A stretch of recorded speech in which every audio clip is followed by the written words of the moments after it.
Hello and welcome to this lecture. तो आज के इस लेक्चर के अंदर हम देखने वाले हैं डेटाबेस को हम किस तरह से अपडेट कर सकते हैं। लास्ट लेक्चर की अगर बात करें तो उसके अंदर हमने देखा था कि किस तरह से डेटाबेस की यूआई जनरेट होती है और साथ ही साथ हमने ये भी देखा था कि किस तरह की डेटाबेस को हम डिलीट कर सकते हैं, जैसे कि आप स्क्रीन पे देख रहे हो। तो हमने डेटाबेस डिलीट करना भी देखा था, सबमिट करके इंसर्ट करना भी देखा था। आज के लेक्चर के अंदर हम ये देखने वाले हैं कि किस तरह से डेटाबेस के अंदर हम जो भी डेटा है उस डेटा को अपडेट किस तरह से कर सकते हैं। तो आइए स्टार्ट करते हैं आज का लेक्चर। तो डेटाबेस को अपडेट करने के लिए सबसे पहले तो मुझे यहाँ पे अपडेट बटन रखना पड़ेगा। दूसरी चीज़, अपडेट बटन की क्लिक पे मुझे जो पहले जो डेटा था वो बाय डिफ़ॉल्ट फिल होकर आना चाहिए, और जो यूज़र डेटा अपडेट करना चाहता है वो डेटा दूसरी बार वो एंटर कर पा सके। मतलब कि वहाँ पे मुझे डायलॉग ओपन करना होगा और उसके अंदर मुझे टेक्स्ट फील्ड वहाँ पे लेनी होगी। विदाउट टेक्स्ट फील्ड या फिर विदाउट एडिट टेक्स्ट में उसके अंदर यूज़र के पास से डेटा नहीं गेट करवा सकता।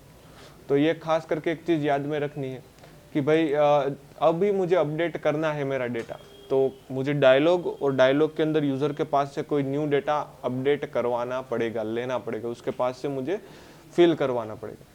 तो आइए स्टार्ट करते हैं। तो हमारी जो कॉलम थी नेम, मोबाइल और पेरेंट, जो यहाँ पे ऐप इन्फेक्शन में दिख रही है, तो उसी को हम अपडेट करने वाले हैं और वो अपडेट होगी हमारी आईडी बेस अपडेट। तो स्टार्ट करते हैं। तो सबसे पहले हम करते हैं कि जो हमारा डेटाबेस है उसके अंदर हम अपडेट करके एक बटन यहाँ पे ले लेते हैं। तो चलिए स्टार्ट करते हैं। तो हमारी जो आइटम थी, जो आइटम हमारी लिस्ट, जो हमारे पर्टिकुलर डेमो आइटम थी, उसको हम यहाँ पे हमने इमेज ली हुई है, आपकी स्क्रीन पे दिख रहा है। तो वैसे ही हम यहाँ पे दूसरी इमेज ले लेते हैं, जिसको मैं थोड़ा सा न्यू नाम देना चाहता हूँ, IMG अपडेट। इसकी आईडी हमने चेंज कर ली है। उस हिसाब से हमें आइकन भी चेंज करना है, तो खास करके यहाँ पे मैं आइकन भी चेंज कर लेता हूँ। तो यहाँ पे मैं ड्रॉएबल में जाके न्यू एक आइकन को मुझे इंपोर्ट करना पड़ेगा, न्यू, और वेक्टर एसेट में जाके मैं यहाँ पे एडिट करके एक आइकन को मैं ले लेता हूँ। चलिए, तो मैंने यहाँ पे एडिट करके एक आइकन को ले लिया है। तो यहाँ पे मैं लिखूँगा IC एडिट। तो यहाँ पे मेरा जो आइकन है वो चेंज हो रहा होगा, बट अभी हमें फ़िलहाल यहाँ पे दिख रहा है हमारी स्क्रीन के अंदर कि यहाँ पे दो आइकन आ चुके हैं, एक है डिलीट का, एक है अपडेट का। खास करके मैं पहले रखना चाहता हूँ अपडेट, उसके बाद होना चाहिए डिलीट। तो कुछ इस तरीके से मैंने मेरा जो व्यू है वो सेटअप कर लिया। तो डिलीट और अपडेट दोनों आइकन के बीच में थोड़ी सी मार्जिन में रख देता हूँ, margin left hand side 20 dp। चलिए, तो कुछ इस तरह से। और जो हमारा बटन है उसका कलर भी यहाँ से मैं चेंज कर लेता हूँ। तो जो अपडेट बटन है उसका कलर मैं रख लेता हूँ ऑन ब्लू कलर। चलिए, तो यहाँ पे आपको कम्प्लीटली अपडेट का बटन दिख रहा है। तो अब जब भी अपडेट का आइकन क्लिक हो तब मुझे सबसे पहले क्या करवाना होगा कि एक डायलॉग ओपन करवाना होगा। उस डायलॉग के अंदर बाय डिफॉल्ट सबसे पहले जो यूजर ने डेटा डाला हुआ था, प्री डिफाइन, पहले से ही उसने एंटर किया है, वो एंटर डेटा शो होना चाहिए। दूसरी चीज, उस एंटर डेटा के अंदर यूजर कुछ ना कुछ चेंज कर पाए और अपडेट पे क्लिक करे तो वो क्या हो जाना चाहिए, अपडेट। तो फिलहाल अभी हमें क्या करना है कि इस बटन की क्लिक पे एक कस्टम डायलॉग जो हमें बनाना है और डायलॉग हमें यहाँ पे ओपन करना है।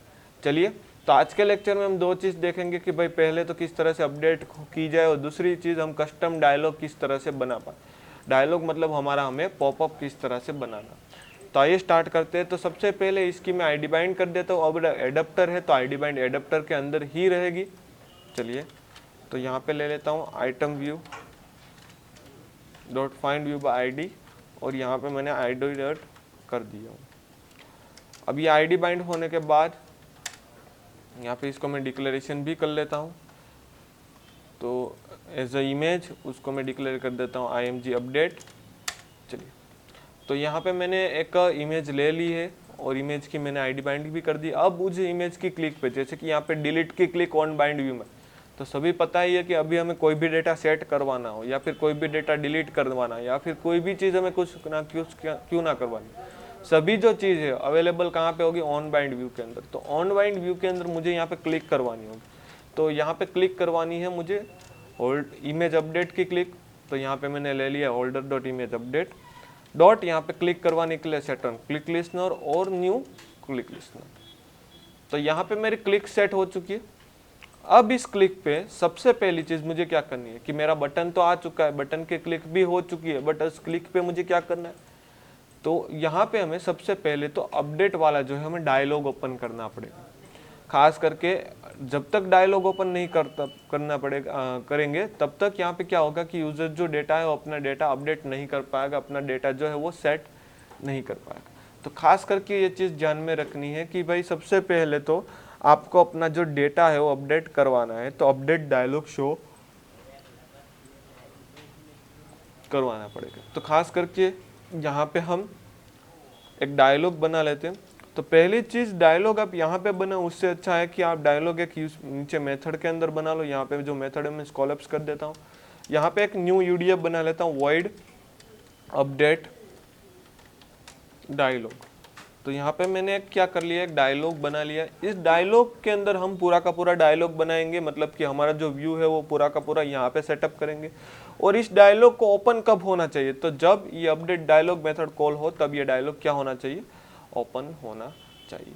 तो यहाँ पे मैंने क्या किया कि सिंपली पहले मैं क्या करने वाला था कि अपडेट क्लिक के अंदर डायलॉग बनाने वाला था, बट सभी कोडिंग वहाँ पे नहीं किया जाता है। तो हम यहाँ पे क्या कर लिया कि अपडेट डायलॉग एक मेथड बना ली, उस मेथड के अंदर पूरा डायलॉग यहाँ पे डिफाइन करेंगे और उस मेथड को हमने क्लिक पे सेट करवा दी।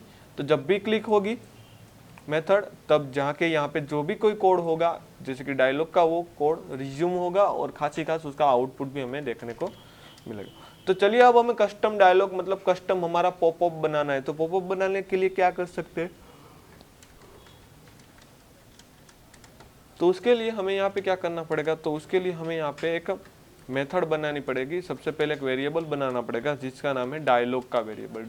Dialogue is equal to new dialog. यहाँ पे मैंने क्या कर लिया, एक डायलॉग का ऑब्जेक्ट बना लिया। इस डायलॉग के ऑब्जेक्ट को, ये बिल्ट इन क्लास है जो हमें कस्टम डायलॉग बनाने को दे रहा है, तो उसके लिए ऑब्जेक्ट बनाना जरूरी था। ऑब्जेक्ट को चाहिए क्या, तो उसको कंटेक्स्ट चाहिए। कंटेक्स्ट मतलब कि आप कौन सी एक्टिविटी में काम कर रहे हो। तो ये कंटेक्स्ट हमें ऊपर मिल ही रहा है। जब हम यहाँ पे एडाप्टर में आए तो साथ ही साथ एक्टिविटी को लेकर आए थे। यहाँ पे एक्टिविटी उसके अंदर पास ऑन भी की हुई है। चलिए, तो यहाँ पे मैंने क्या कर दिया, एक्टिविटी, चलिए तो उस एक्टिविटी हमने यहाँ पे पास कर दिया। बट अभी ये डायलॉग क्या है, अभी ये डायलॉग के अंदर कुछ ना कुछ व्यू है नहीं। तो फिलहाल हमें तो यहाँ पे व्यू बनाना पड़ेगा, मतलब डायलॉग किस तरह से दिखने वाला है, किस तरह से उसका कोडिंग जो है वो काम करने वाला है, वो सब कुछ मेरे पास पहले से अवेलेबल होना चाहिए। तो अब मुझे पूरा डायलॉग डिफाइन करना है, तो डायलॉग के अंदर व्यू तो को डिफाइन करना पड़ेगा। तो मैं ऐसा कर लेता हूँ, किसी एक XML फाइल बना लेता हूँ जिसमें मैं पूरा डायलॉग क्या बनाऊंगा, व्यू, और उस व्यू को मैं अटैच कर देगा विथ मेरे डायलॉग के ऑब्जेक्ट्स। मतलब कि मेरा व्यू जैसा दिखेगा, जब भी डायलॉग शो करवाएंगे तब वही व्यू हमारा आउटपुट के अंदर शो होगा, बिकॉज उसको मैंने ऑब्जेक्ट के साथ क्या किया होगा, अटैच किया होगा। तो खास करके वो चीज़ यहाँ पे ध्यान में रखनी है। तो मैं क्या कर लेता हूँ, एक व्यू यहाँ पे बना लेता हूँ। तो व्यू हम बनाते हैं कहाँ पे, तो हमारे लेआउट फोल्डर के अंदर। तो रिसोर्स के अंदर हमें जाना है, लेआउट के अंदर राइट क्लिक करके यहाँ पे एक न्यू आइटम फाइल, मतलब कि न्यू डायलॉग फाइल हमें लेआउट रिसोर्स फाइल जनरेट करनी है। तो आइए यहाँ पे मैं लिख लेता हूँ डायलॉग अंडरस्कोर आइटम, यहाँ पे मैंने जनरेट कर लिया। चलिए, तो यहाँ पे आपको जैसा भी डायलॉग का व्यू, मतलब कि पॉपअप का व्यू आपको जनरेट करवाना है वैसा करवा सकते हो। तो चलिए यहाँ पे मैं लीनियर ले लेता हूँ। लीनियर के अंदर यहाँ पे मैं वेब कंटेंट या फिर मैच पेरेंट के बजाय अब जो भी कुछ लेना चाहते हो ले सकते हो। फिलहाल चलिए आप मैच पेरेंट रख लीजिए। उसके अंदर मुझे क्या करना होगा, डायलॉग के अंदर मुझे कुछ ऐसा व्यू चाहिए कि सबसे पहले लिखा होना चाहिए अपडेट। चलिए, सबसे पहले मुझे क्या लिखा होना चाहिए, अपडेट। अपडेट के नीचे मुझे क्या चाहिए, टेक्स्ट फील्ड दो, मतलब कि एडिट टेक्स्ट, जिसके अंदर मुझे अपडेट क्या क्या करवाना था। तो मेरी डेटाबेस की जो फील्ड थी, जैसे कि अपडेट करवाना था नेम, मोबाइल, और दूसरी एक भी चीज़ थी उसको हमें इन्फेक्शन में देखना पड़ेगा। ओके, नेम, मोबाइल और पेरेंटम। तो ये तीन चीज़, मतलब कि इस तीन चीज़ में से कोई भी एक चीज़ अपडेट होने वाली है, तो इस तीन चीज़ को हमें यहाँ पे इंडिकेट करना पड़ेगा कंपलसरी। तो चलिए, यहाँ पे मुझे टेक्स्ट फील्ड लेनी होगी और एक बटन भी लेना होगा। तो सबसे पहले टेक्स्ट ले लेता हूँ, मैच पेरेंट, वेब कंटेंट, और यहाँ पे टेक्स्ट साइज ले लेता हूँ। टेक्स्ट साइज ले लेता हूँ 20 dp। उस टेक्स्ट का नाम दे देता हूँ टेक्स्ट कलर। कलर तो बाद में यहाँ पे दे सकता हूँ। यहाँ पे टेक्स्ट प्रॉपर्टी ले लेता हूँ। टेक्स्ट के अंदर ले देता हूँ अपडेट डेटा। चलिए ग्रेविटी सेंटर दे देता हूँ, मतलब कि टेक्स्ट व्यू जो है वो सेंटर में दिखे खास तरीके से, और उसकी साइजिंग और आपको बढ़ानी है तो बढ़ा सकते हो, वरना चलिए यहाँ पे मान लीजिए कि 25 कर दी है। और यहाँ पे कलर, तो कलर भी यहाँ पे कर सकते हैं। चलिए तो कलर हम ले लेते हैं टेक्स्ट कलर, और टेक्स्ट कलर हम एम्बर रखना चाहते हैं तो बाय डिफ़ॉल्ट हम यहाँ पे इस तरह से हम कलर ले लेंगे। टेक्स्ट स्टाइल अगर फॉन्ट साइज आप बोल्ड रखना चाहते हो तो स्टाइल भी, या फिर वेट भी, फॉन्ट वेट, आप टेक्स्ट फॉन्ट वेट जो भी लिखना चाहते हो, या फिर स्टाइल भी आप दे सकते हो टेक्स्ट स्टाइल, और उसके अंदर यहाँ पे बोल्ड। चलिए तो बोल्ड यहाँ पे ले लिया, क्लियर दिख रहा है हमारा। अब इसके नीचे मुझे एडिट टेक्स्ट चाहिए, edit text, match parent, wrap content, अब यहाँ पे ले लिया। ओरिएंटेशन जो है मुझे वर्टिकल देना पड़ेगा। चलिए एडिट टेक्स्ट आ चुका है, यहाँ पे मुझे हिंट देना है, तो हिंट के अंदर यहाँ पे दे देता हूँ सबसे पहले नेम, जो नेम अपडेट होने वाला है वो, उसी के साथ साथ उसकी आईडी भी दे देता हूँ, कि जैसे कि आईडी उसकी रहने वाली आईडी और एडिटी नेम, मतलब कि नेम का एडिट टेक्स्ट अवेलेबल है। चलिए तो ऐसे कि टोटल 3 हमें लेने हैं, तो यहाँ पे 3 हमने कॉपी पेस्ट कर दिए, तो टोटल यहाँ पे 3 आ चुके हैं हमारे एडिट टेक्स्ट, जिसके अंदर सबसे पहला एडिट टेक्स्ट है वो नाम का है। दूसरा जो एडिट टेक्स्ट है वो किसका होगा, हमारा मोबाइल नंबर, जो हमें यहाँ पे चेंज करना है, खास करके उसका एडिट टेक्स्ट की आईडी भी हमें चेंज करनी होगी, एडिटी मोबाइल। और उसके बाद यहाँ पे रहेगा पेरेंट नंबर, तो खास करके उसकी आईडी भी हमें उस तरह से देनी होगी, पेरेंट। तो मैंने यहाँ पे इस तरह से कुछ ना कुछ चेंज कर लिया है, पेरेंट नंबर। चलो तो यहाँ पे मैंने 3 फिलहाल एडिट टेक्स्ट भी ले लिए।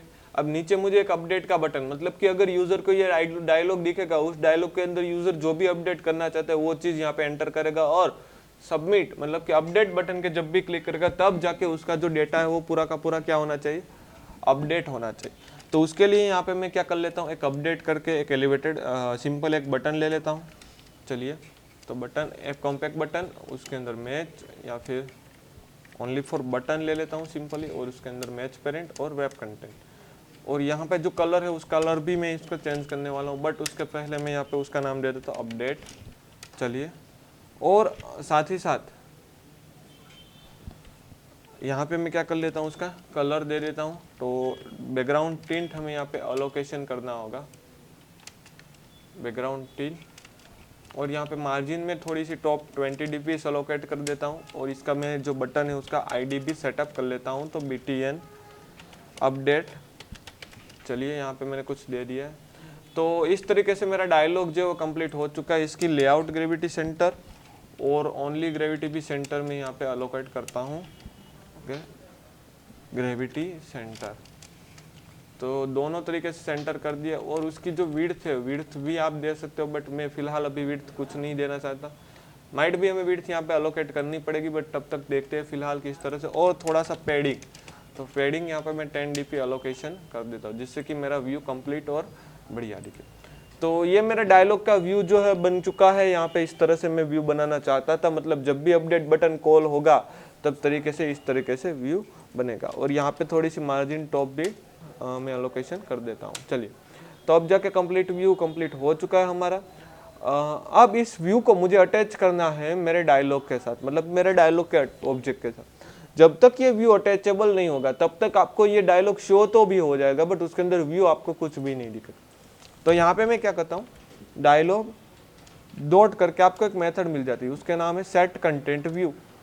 और उस व्यू के अंदर आपको अपनी लेआउट फाइल अटैच करनी है, मतलब कि यहाँ पे लेआउट फाइल का नाम देना है। तो मैं दे देता हूँ r.layout. उसके अंदर डायलॉग आइटम, मतलब कि अब मैंने क्या कर लिया, मेरी जो आइटम फाइल थी वो मैंने अटैच कर ली है विथ डायलॉग के साथ।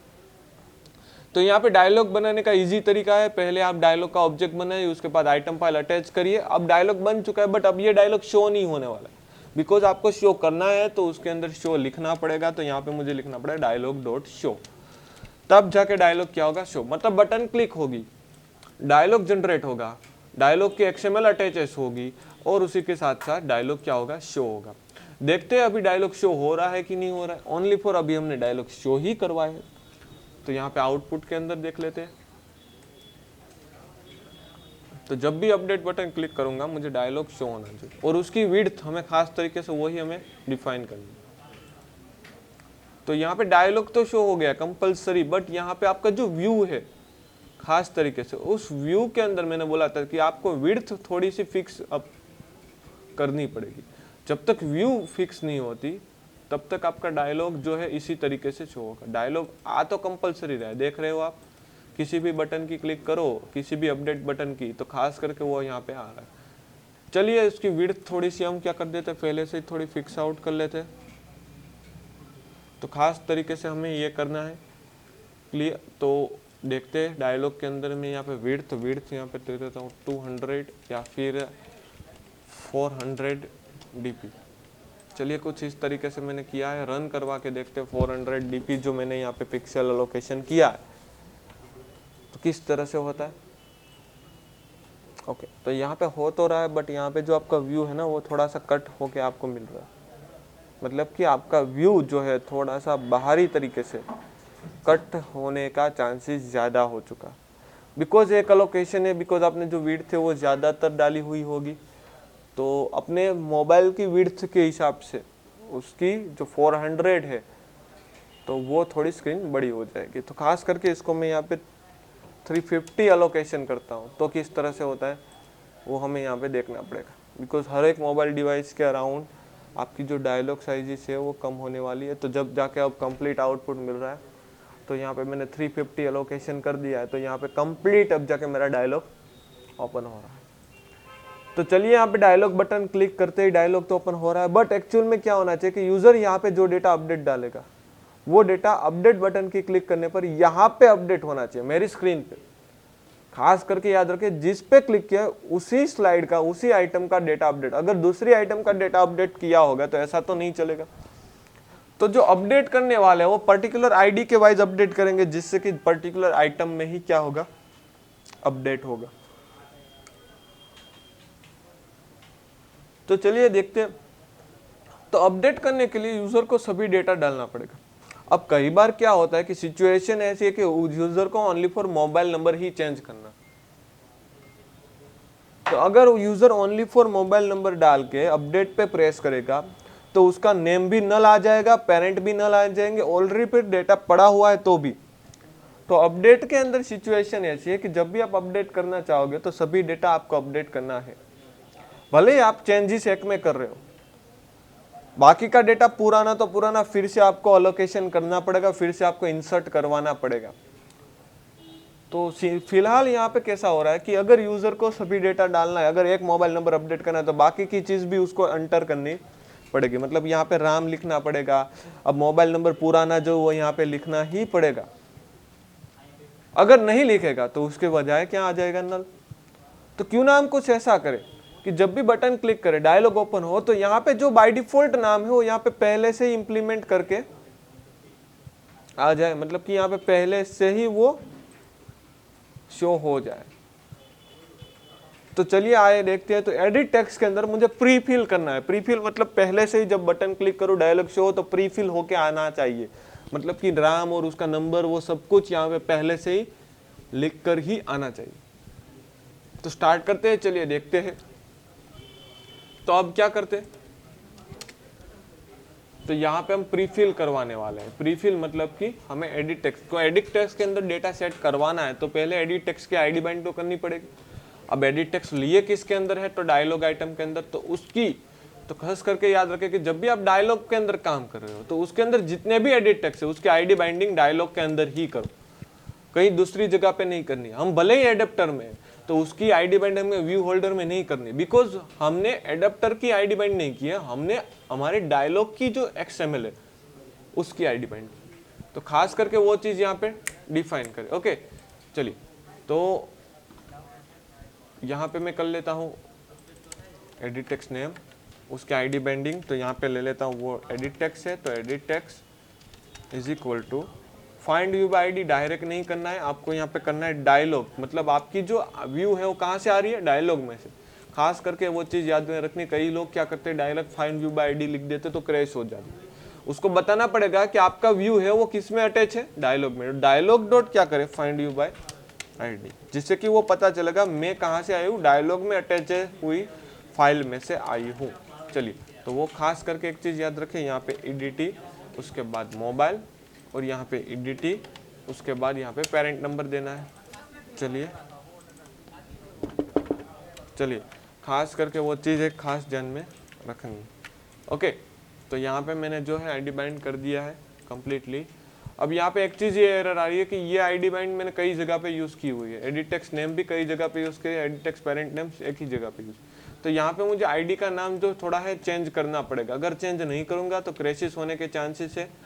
तो खास करके यहाँ पे एडिटी नेम 1 कर देता हूँ, जिससे कि मेरी आईडी जो है कभी भी मल्टी जगह पे एक्सेसिबल ना हो सके। चलिए, अब मुझे क्या करना है, डायलॉग शो उससे पहले मुझे एडिट टेक्स्ट नेम, मोबाइल और पेरेंट में डेटा सेट करवा लेना है।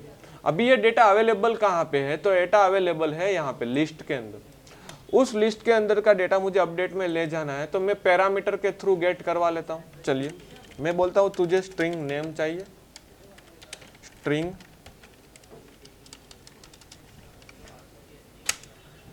मोबाइल चाहिए, स्ट्रिंग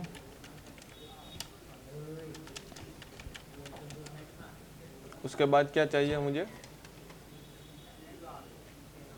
पेरेंट।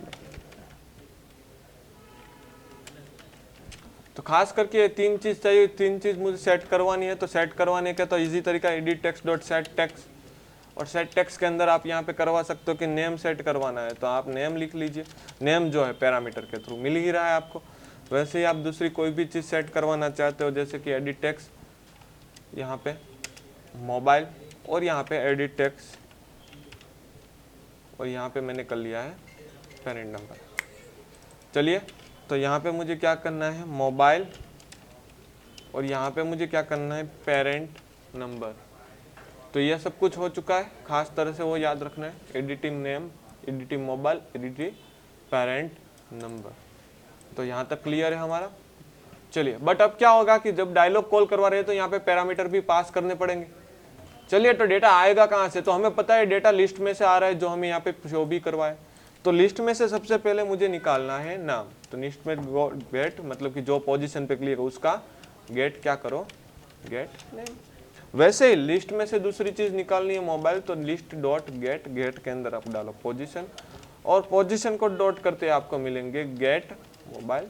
वैसे ही आप तीसरी चीज भी यहाँ पे डालो गेट, और गेट पोजीशन डॉट मुझे क्या करना होगा, गेट पेरेंट नंबर। तो 3 चीज जो मुझे मिली थी वो मैंने यहाँ पे एक्टिविटी के अंदर डाल दी, यहाँ पे शो हो चुकी। तो अब ऐसा हुआ कि जब भी मैं डायलॉग क्लिक करूंगा तो डेटा अपडेट डायलॉग के अंदर जाएगा, वो डेटा एडिट टेक्स्ट में सेट होगा, मतलब प्री फिल होके मुझे मिलेगा। और ओनली जो भी डेटा अपडेट करना है उसको निकाल के वहां पे न्यू डेटा मुझे यहाँ पे एंटर करवाना होगा। कुछ इस तरीके से मेरा काम जो है मुझे करना है। तो चलिए देखते हैं रन करवा के। अब यहाँ पे पहले प्री फिल मतलब कि क्लिक करता हूँ तो राम और 21 सब कुछ लिख कर आ रहा है कि नहीं आ रहा है, यस, सब कुछ प्री डिफाइंड प्रिंट होके आ रहा है। खास तरीके से यहाँ पे हमने जो भी चीज़ चाहिए थी वो आ रही है। आपको ऐसा लग रहा होगा सर यहाँ पे 21, तो वो एक्चुअली में जो 21 है वो हमारी आईडी है जो यहाँ पे हमने प्रिंट करवाया। जो वहाँ पे प्रिंट हमें करवाना था नंबर, बट वहाँ पे हमने प्रिंट आईडी करवाई, इसलिए हमें वहाँ पे आईडी शो होके मिल रही है। तो खास करके अब मोबाइल नंबर शो होके मिल रहे होंगे। ओके, अब जिस भी जगह पे क्लिक करूंगा उस जगह के यहाँ पे नाम और सब कुछ वही फिल होकर आ रहा है। मतलब कि अगर यूजर को जो भी चेंज करना है तो यहाँ से वो न्यू भी नंबर डाल सकता है, वो अपने हिसाब से। मतलब कि पूरा का पूरा डेटा उसको फिर से डालने की कोई रिक्वायरमेंट नहीं है जिससे कि वो पूरा का पूरा फिर से डाले। ओनली फॉर अब जब अपडेट करेगा तब यही डेटा अपडेट होके मुझे मिल जाना चाहिए मेरी स्क्रीन के ऊपर। तो देखते हैं इस तरीके से काम करता है। तो अब मुझे करवाना है अपडेट, मतलब कि बटन की क्लिक। तो चलिए अब अपडेट बटन की क्लिक करवानी है तो अपडेट बटन का मुझे आईडी बाइंड भी करना पड़ेगा। BTN अपडेट, BTN अपडेट, और BTN अपडेट जो है वो क्या है, बटन्स। तो यहाँ पे मैं ले लेता हूँ बटन, और उस बटन की क्या करता हूँ, सेट ऑन क्लिक। चलिए यहाँ पे बटन की सेट ऑन क्लिक कर लेते हैं। BTN dot set on click listener, new on click listener. चलिए डन, क्लियर। तो अब जैसे बटन की क्लिक करता हूँ तो मेरा जो डेटा है वो अपडेट होना चाहिए। तो यहाँ पे मुझे कौन सी मेथड की जरूरत पड़ेगी, अपडेट मेथड। तो डेटाबेस के अंदर मुझे जब तक अपडेट मेथड नहीं डालेंगी तब तक अपडेट नहीं होगा। जैसे कि यहाँ पे डिलीट की मेथड बनाई हुई है, इंसर्ट की मेथड बनाई हुई है, रीड की मेथड बनाई हुई है, वैसे ही हम यहाँ पे एक न्यू मेथड बनाएंगे जिसके अंदर डेटा क्या होगा, हमारा अपडेट होगा।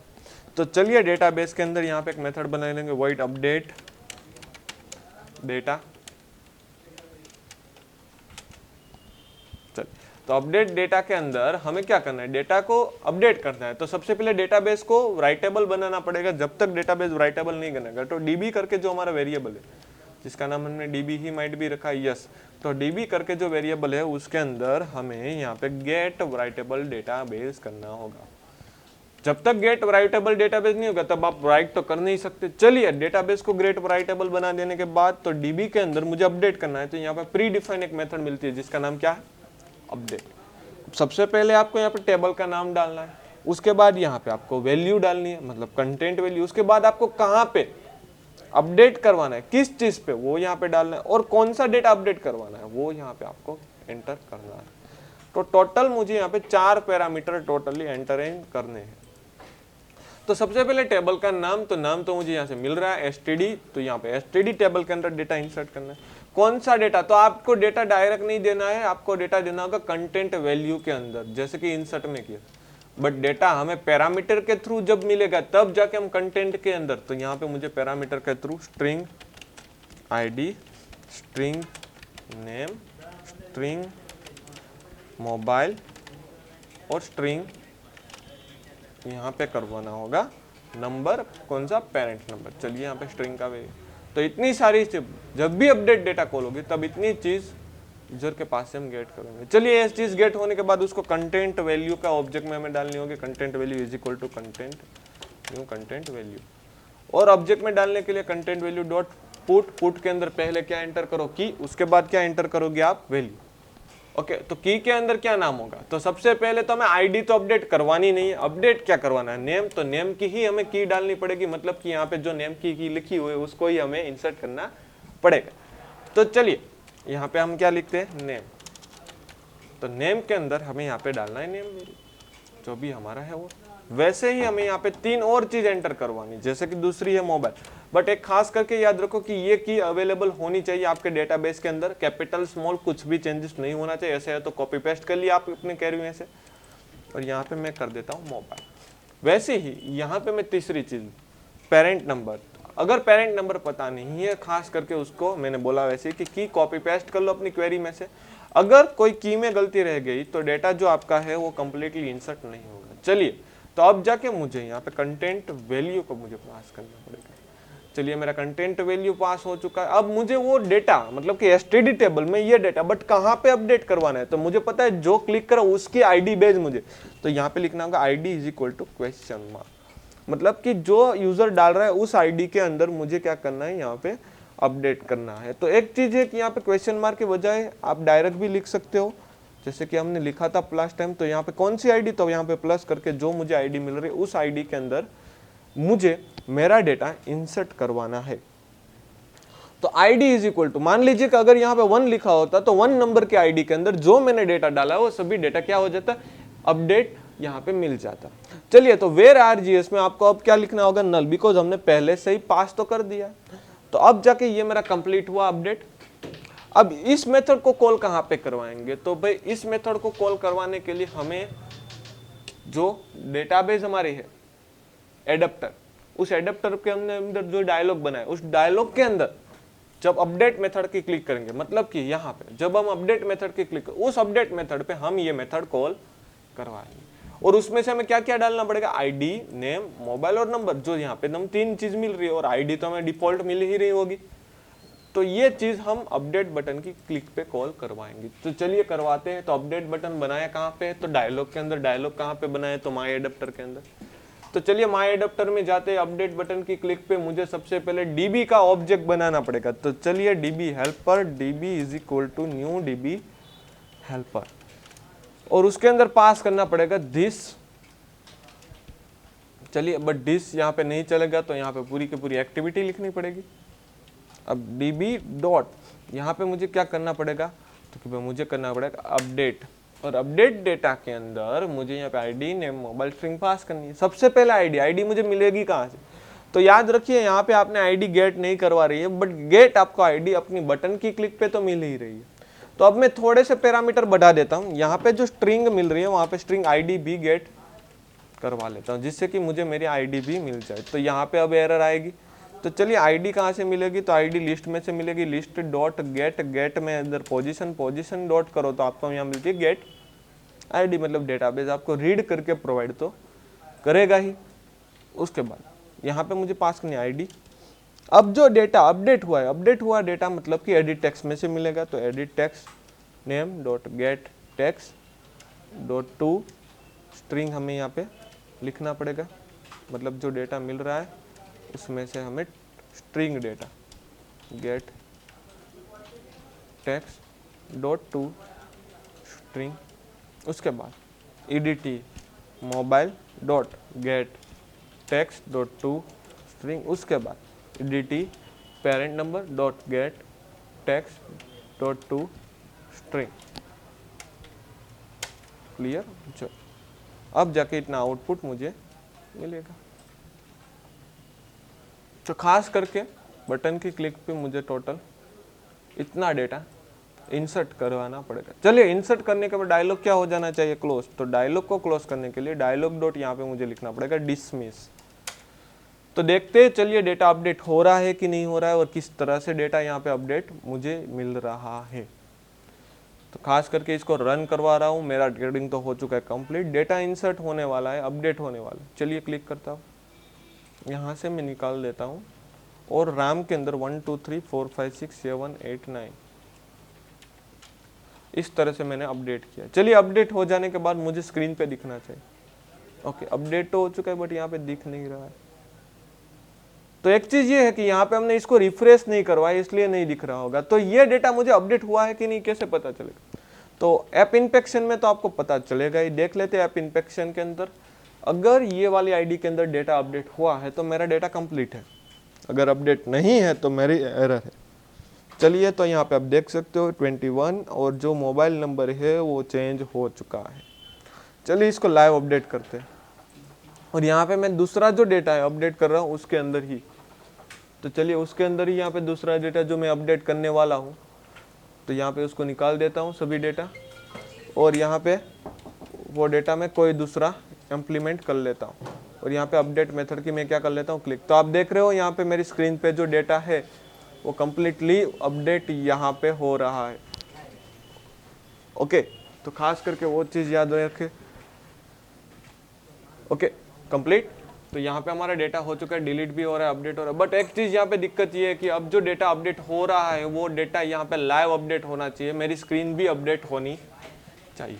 तो अपडेट नहीं हो रही है, एक ही रीज़न है कि आपका जो रिसाइकल यू है और उसको रिफ्रेश करना पड़ेगा। जब तक रिसाइकल यू फिर से डेटा रीड नहीं करेगा तब तक आपका, मतलब कि मैंने मेरी मेन एक्टिविटी के अंदर बनाई हुई एक मेथड रिसाइकल व्यू वाली और डेटाबेस को रीड करने वाली, अगर वो मेथड कॉल नहीं होगी तब तक मेरा डेटा रीड नहीं होगा।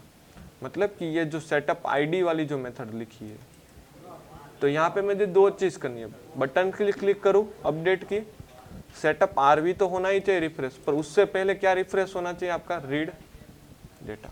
तो मैं क्या करता हूँ, जब भी क्लिक करें रीड डेटा इसके अंदर ही कॉल करवा लें, तो बार बार मुझे रीड करवाने की कोई ज़रूरत ही नहीं। मतलब जब भी सेट आरवी कॉल होगा ऑटोमेटिकली डेटा फिर से रीड। अब इसको मैं पब्लिक बना लेता हूँ बिकॉज मुझे दूसरे क्लास में इसको यूज़ करनी है। चलिए तो यहाँ पे मुझे यूज़ करनी है, एक्टिविटी है कहाँ पे, मेन क्लास के। अब पता ही है कि एक क्लास की चीज़ दूसरे क्लास में यूज़ करनी है तो ऑब्जेक्ट चाहिए, तो हम यहाँ पे ऊपर ऑब्जेक्ट लेके ही आ रहे हैं, मेन एक्टिविटी का ऑब्जेक्ट। बट यहाँ पे मैं इसको क्लियर कर देता हूँ कौन सी एक्टिविटी हो, SHR एक्टिविटी अवेलेबल। चलिए तो यहाँ पे मैं डायरेक्टली क्या करता हूँ, एक्टिविटी डॉट, हमें कौन सी मेथड मिल रही है, RV view setup. RV setup method यहाँ पे हमने क्या करवा ली है, कॉल। तो जब भी बटन क्लिक होगी तब जाके मुझे आरवी मेथड सेट करवानी है। ओके चलिए रन करवाते हैं। अब रिफ्रेश हो रहा है कि नहीं हो रहा है,